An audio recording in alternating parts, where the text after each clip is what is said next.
오늘 본문에 나오는 나오미라고 하는 여인은 만약의 늪에 빠졌던 대표적인 인물 가운데 한 사람입니다. 오늘 이 여인의 가족은 베들레헴 땅에 큰 기근이 들어서 살기 위해서 그 땅을 떠나 모압이라고 하는 이방인의 지역으로 이주를 해갑니다. 이민을 간 거죠.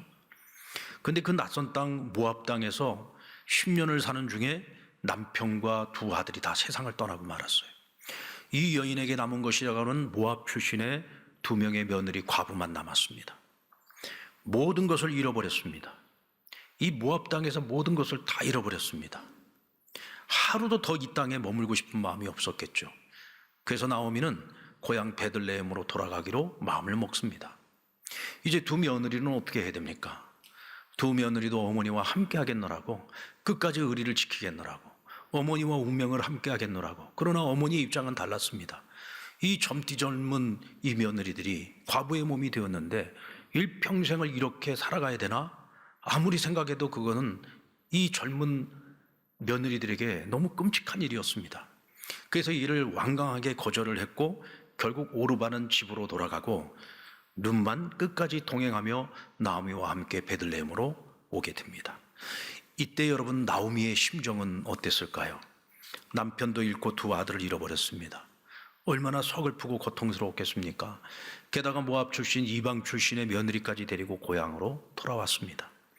모든 것을 잃고 돌아오는 나오미를 보면서 그 동네 사람들, 나오미를 알고 있던 사람들이 이 여인을 보면서 무슨 생각을 했을까요?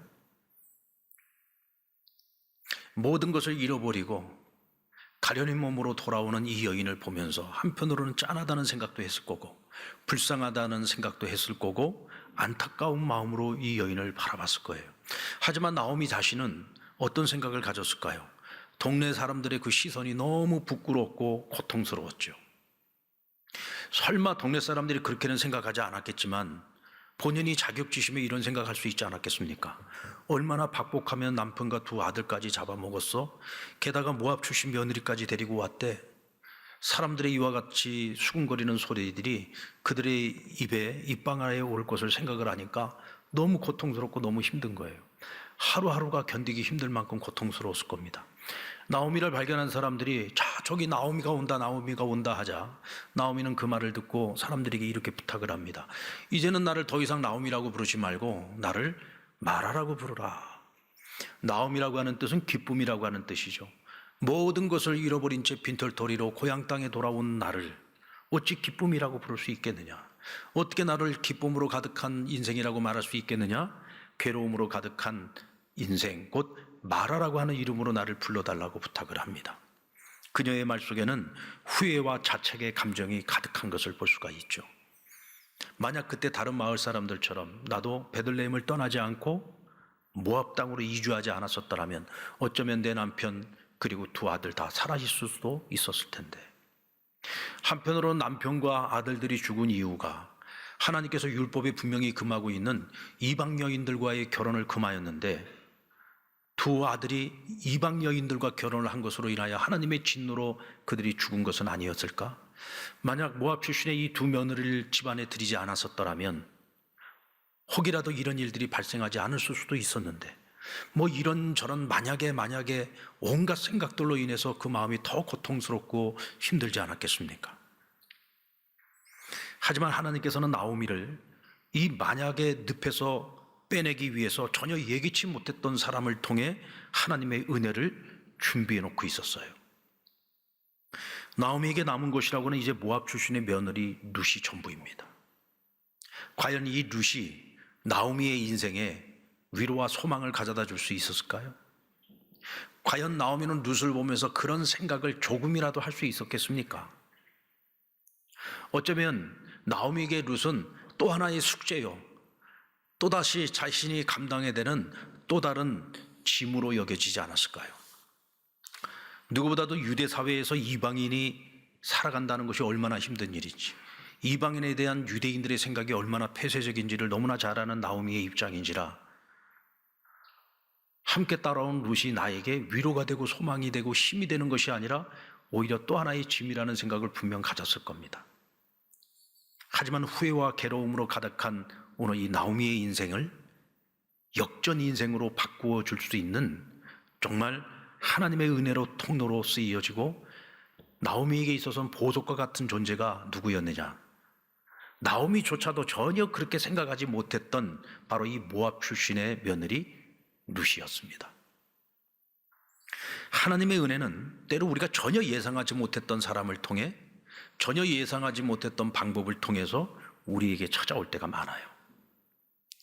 모든 것이 끝났다고 생각할 때, 아무런 소망도 없다고 생각할 그때에 전혀 예상하지 못했던 사람이나 방식을 통해서 하나님의 은혜가 우리 안에 자라날 때가 있습니다. 나오미는 룻이 자신의 인생의 보석과 같은 선물이 될 거라고 전혀 예상하지 못했지만 하나님께서는 룻으로 하여금 그에게 그 인생의 역전을 가져오게 할 수 있는 축복의 통로로 삼으신 겁니다. 홀로 된 어머니를 버리지 않고 어머니의 백성이 나의 백성이 될 것이고 어머니의 하나님이 나의 하나님이 될 것이고 어머니가 죽는 그곳에서 나도 함께 죽어 거기 묻힐 것이라고 말하면서 어머니와 함께 베들레헴으로 돌아온 룻. 오늘 이 룻이야말로 나오미의 인생을 역전시킬 7 아들보다 귀한 보석 같은 존재였던 것이죠. 그런데 사람들은 그런 보석을 곁에 두고도 알아보지 못할 때가 많습니다. 보석이 내 옆에 있는데 그게 보석인 것을 알지 못하는 거예요. 여러분, 우리도 우리 인생 살아온 날들을 가만히 돌아보면은 보석 같은 존재를 우리가 알아보지 못하고 있다가 시간이 지나고 인생의 어떤 여정을 지나고 난 후에야 뒤돌아보면 그때 그 사람이 나에게 보석 같은 존재였었는데 하고 뒤늦게 깨닫는 경우가 많습니다. 좀 일찍 알아보면 얼마나 좋겠어요. 근데 우리가 어리석어서 일찍 그것을 알아보지 못합니다. 왜 그럴까요? 우리는 늘 그 사람의 겉모습만 보고 판단을 하기 때문에 그렇습니다.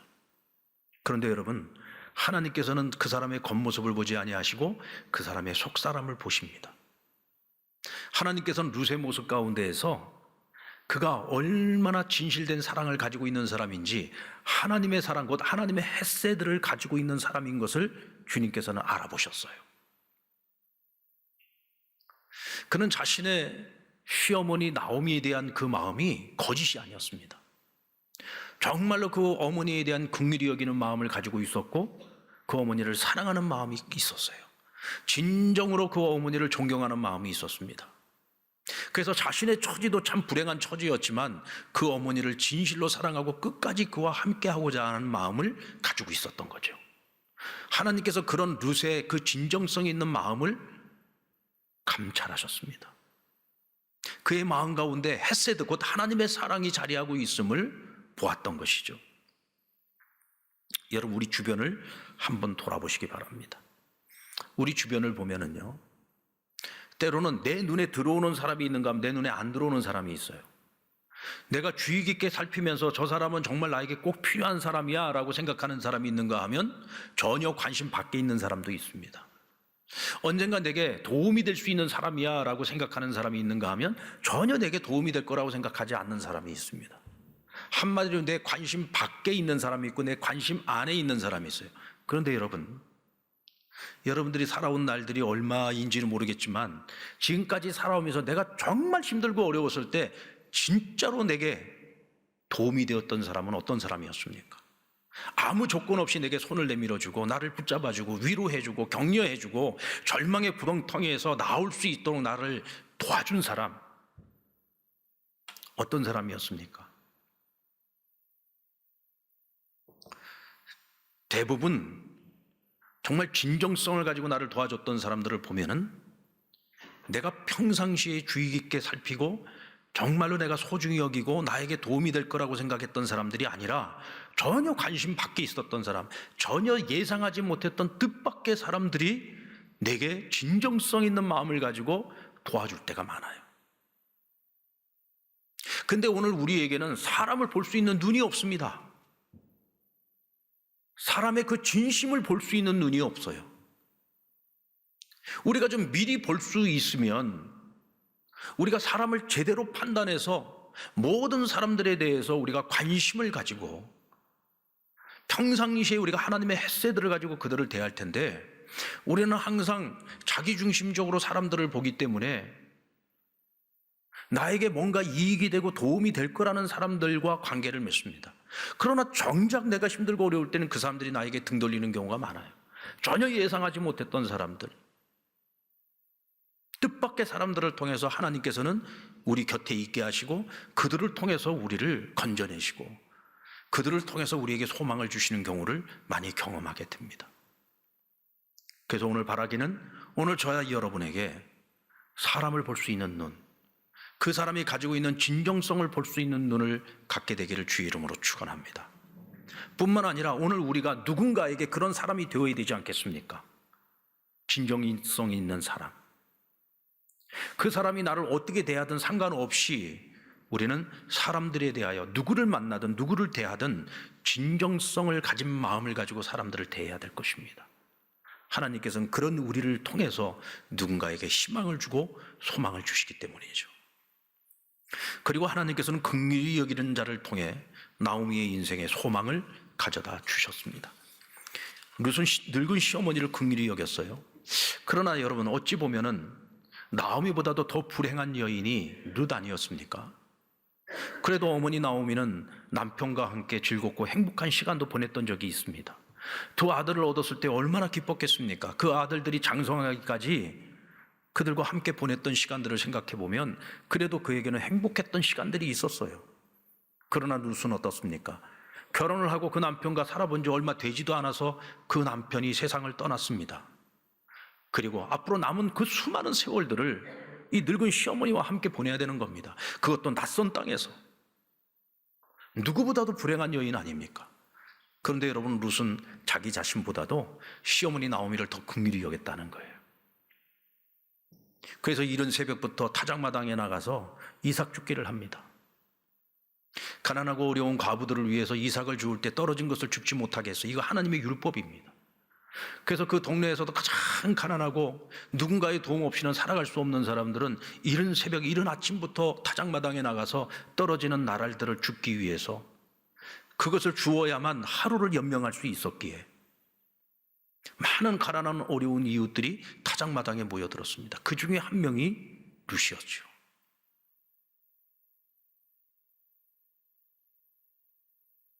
여러분 룻은 그 늙은 시어미를 위해서 자신의 청춘을 바치기로 작정을 한 겁니다.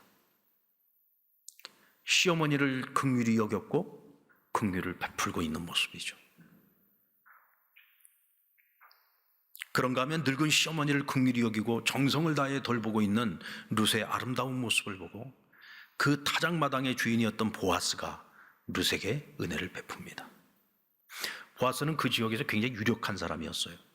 부자였고 또 한편으로는 신앙심과 인격에 있어서 그 동네 사람들 모두에게 인정받고 존경받는 그런 인물이었습니다. 그런데 이 보아스의 눈에 그 많은 사람들이 와가지고 이삭을 줍고 있는데 특별히 룻이 눈에 띄었어요. 그리고 그 룻에게 관심을 갖기 시작했고 그에게 많은 은혜를 베풀게 됩니다. 왜 그랬을까요? 이것을 여러분 우리는 우연이라고 생각할 수 있겠지만 그것은 우연이 아니었습니다. 여기에 하나님의 간섭하심이 있었고 하나님의 계획이 있었던 거죠.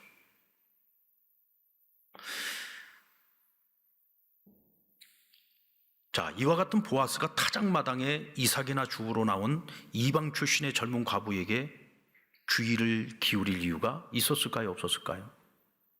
전혀 이유가 없죠. 그저 한낱 이방 여인에 불과하잖아요. 한낱 과부에 불과합니다. 여기에 룻만 있는 것이 아니에요. 이삭을 주우러 온 가난하고 어려운 이웃들이 이 자리에 많이 있습니다. 근데 그 중에서도 룻이 오늘 보아스의 눈에 들어왔다는 거죠.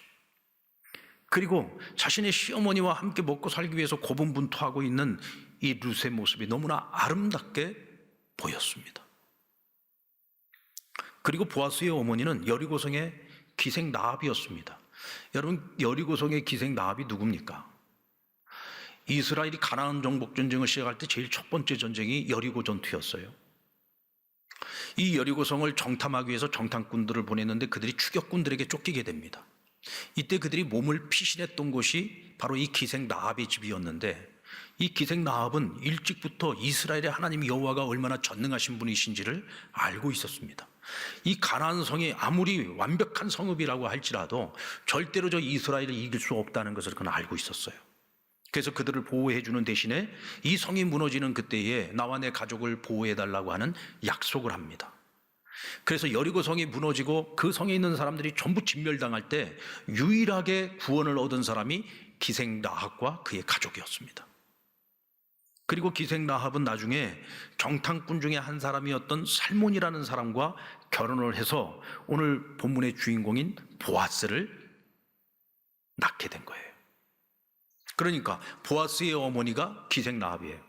그는 어렸을 때부터 지켜봤습니다.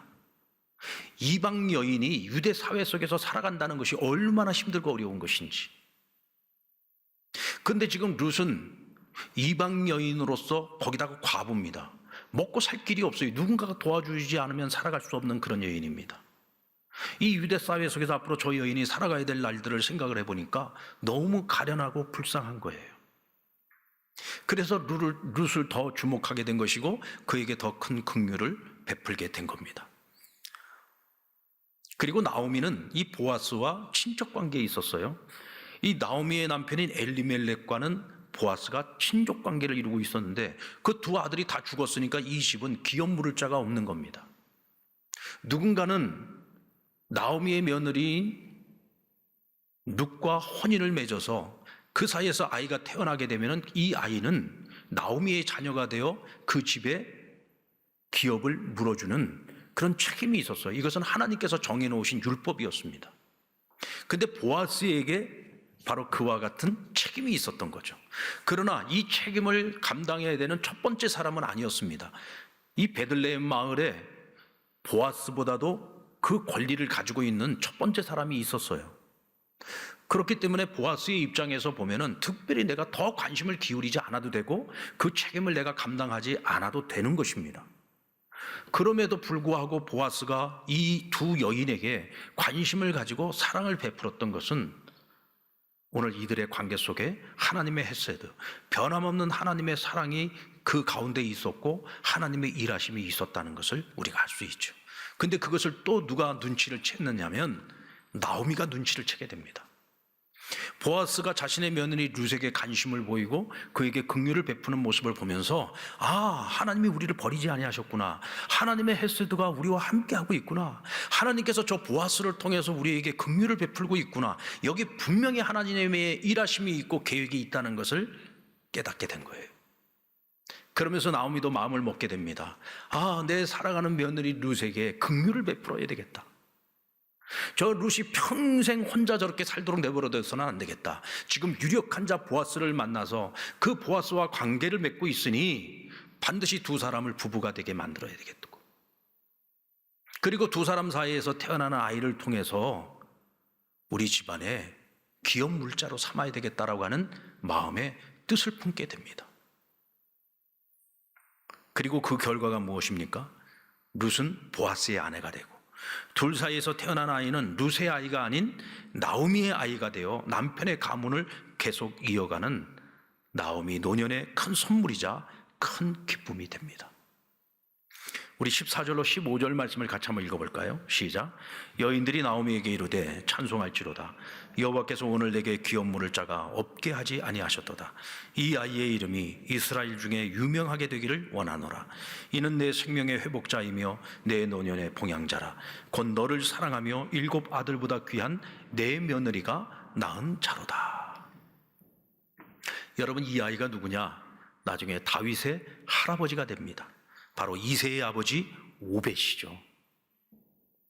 무슨 뜻입니까? 이 아이는 나오미와 룻 보아스에게 축복의 선물이 되었다는 뜻입니다. 이 아이에게서 이새가 나오고 이새에게서 다윗이 나오고 그리고 다윗의 가문에서 예수 그리스도께서 나오신 겁니다.